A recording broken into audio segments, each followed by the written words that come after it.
Yes, back again. This video is going to be a part 2 to the art of fasting. There was a few things that I didn't really go into in the first part, so I will address those things. Why the art of fasting, or fasting in and of itself, is the best medicine. Um, one of the things when I look at all of the different healing art forms out there, not to take anything away from our natural forms of medicine. However, most of those forms um, act in a way where they will overstimulate, and sometimes we need some help. Um, and again, like those things would be our natural herbal remedies, homeopathic remedies, colonics, anything that we have to ingest. Again, it's really almost rendered ineffective if our diet is in the way. If the build up, the food that we've eaten, because when we eat, not everything is eliminated. So therefore, our bloodstream, if our blood is heavy, then rather than it's light, then when we lighten our blood, then it becomes more of a highway rather than than something that's congested. Just like when we're driving on the highway, we don't like to see a lot of traffic, but there's too much traffic in our blood. So therefore, um, we need to clear the traffic.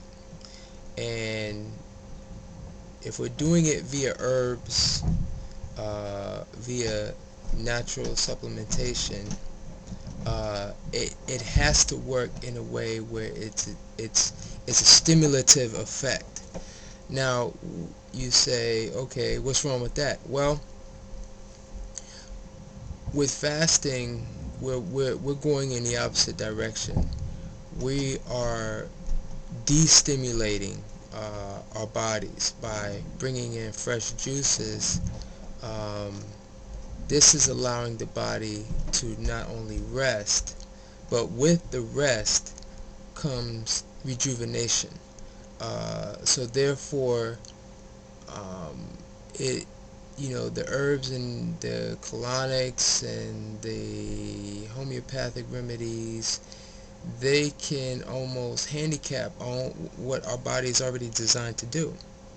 So this is why, again, why fasting is the best that you can do for your body. Now, the other thing that I wanted to mention too is that I didn't want anybody to come away watching this video and say, I'm gonna fast for 3 weeks or 40 days or 60 days. And we have that new documentary out, Fat, Sick, and Nearly Dead, where they talk about where there's the uh, the the people featured in that video did very well doing 60-day juice fast.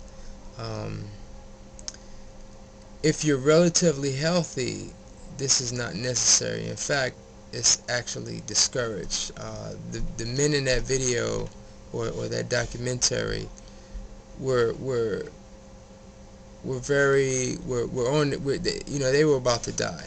And one of the things that for them is that they were really overweight. So if you're not overweight, or if you're just trying to shed a few pounds, 6 days may be a little excessive. But one thing I say, or one thing that I recommend, is that this is not a one and done deal. If we're doing 40 days or 60 days, uh, I mean, you can, I mean, you really can only do that once a year. Um, it's much better to break it up, to say, okay, every 3 months I'm going to do a week, or every week I'm going to do a day. if you did a day, if you did one day every week, 52 weeks, that's 52 days that you did a fast. That's almost 2 months out of the year. So if you did that, your body remembers, and it becomes, a rhythm thing rather than a one and done. Because one of the things with fasting that, you know, definitely the most dangerous aspect of fasting, especially doing something like 40 days or 21 days or 60 days, is is how you break the fast. You want to definitely break the fast. If I talk about this in my upcoming book, and I have a guide uh, um, on my newsletter or my website that you can order. But how you break the fast is more important than the fast itself. You want to break the fast with fresh fruits. A lot of times, even with your fasting, you're not even necessarily eliminating. You're more loosening, because there's almost like a soaking process. By bringing in juices, day after day, things are getting loosened. Things are eliminating, but they're also getting loosened, especially in the intestines. So when you bring in that first food, what it does is act like a broom and just come in and sweep out the debris. So that first food is critical. No dry fruits. You want to bring in, fresh moisture fruits, melon, citrus, apples, berries, papaya, figs, fresh figs, um, things of that nature. Cherries, your fresh fruits. You're not necessarily looking for foods that are nourishing. You want to delay your desire to have something that has protein and fat. Again, there's a time to indulge in those things, and there's a time to break from those things. So, um, long fasting versus intermittent, regular, periodic fasting. Definitely fasting in intervals and in periods is scientific, and is also recommended. We're trying to tame the beast. This is a beast. This physical body is a animal, and by fasting every now and again, we're able to tame the beast, and tame this physical animal. So again, the body is designed to self-heal, and again, the two things that I wanted to stress is that with fasting we de-stimulate rather than overstimulate to heal, and that's all the difference. And I definitely want to also say that um, you know definitely get some more information in terms of taking on a fast. You definitely want to use fresh juices. I don't even recommend water. I recommend that of course, you drink water, but you know, juice fasting versus water fasting. Juice fasting is for most people much is superior in the sense that, see, the less we bring in, the more the body will detox. And even though we're doing it to detox, we don't want to detox too fast. That can be dangerous. We want to detox comfortably as possible. You're still getting a detox. It's all about balance. It's all about a dance that you play. You don't want to do it too fast, because it's just like the hardcore drug addict detoxing, from heroin or cocaine. It's a process, and you want to allow the body to do it in a sense that it's not harmful to the body. So that is why doing fasting intermittently over a period of time rather than a one-shot deal. Sometimes, if it's supervised, definitely doing an extended fast, um, and doing something 40 or 60 days. Definitely once a year you do that. I definitely wouldn't recommend. You would not be able to do it. I guarantee you that. If you tried to do it, I guarantee you that your body would be like, okay, after a week. And I mean, again, it's I think that's just going too far on the other side of the spectrum. Again, this whole you know thing with doing raw foods, eating how we eat, how much we eat. It's a balance, and certainly if you're prone to going to one extreme or the next, you want to stay in the middle, and fasting 1 day a week, 1 week every 3 months, or at least a couple days every month. That's a nice. That's the middle path. That's the great balance. That's what that's what allows the body to press the reset button. Um, so to summarize, uh, the reason why fasting is the best is because we de-stimulate versus overstimulate, and we also want to highlight the fact that we strongly recommend doing periodic fasting over the year rather than just trying to hit the home run.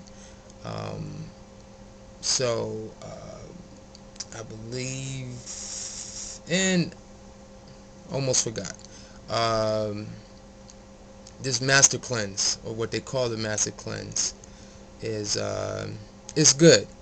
It's good, but uh, it is definitely nowhere near close to the coconut water.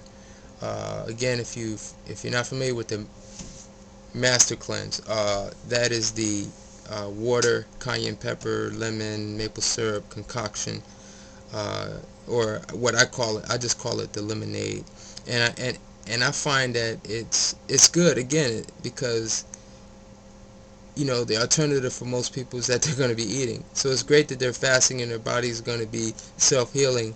However, if you can get fresh coconut water, I mean, you do the best you can do. The cayenne pepper is going to stimulate the blood to circulate. The lemonade is going to act like a natural alkaline detergent.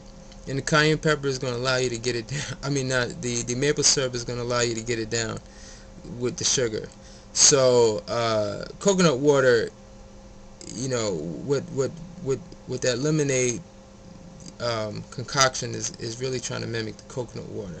However, of course, you cannot mimic nature, or what is already created by Mother Nature. In the coconut water, the superiority of the coconut water is that what what what it would do is do all those things that the lemonade is attempting to do, uh, without the cayenne pepper, which again is a big time stimulant, um, and also is going to go into the intestines. See, that's one of the things about the coconut water um, that water, regular spring water, even a lemonade water will not do. It will go into the intestines, and this is the reason why we don't need a colonic necessarily when we're using the coconut water. It will go into the intestines. See, this is where the intestines start, is right here. This is, we want to start our colonic from here. And when we do that, we are, uh, anywhere the blood is traveling, that is where we're going to detox. So we're detoxing the whole body from the top of our hair to the bottom of our toes, because that's where blood is going.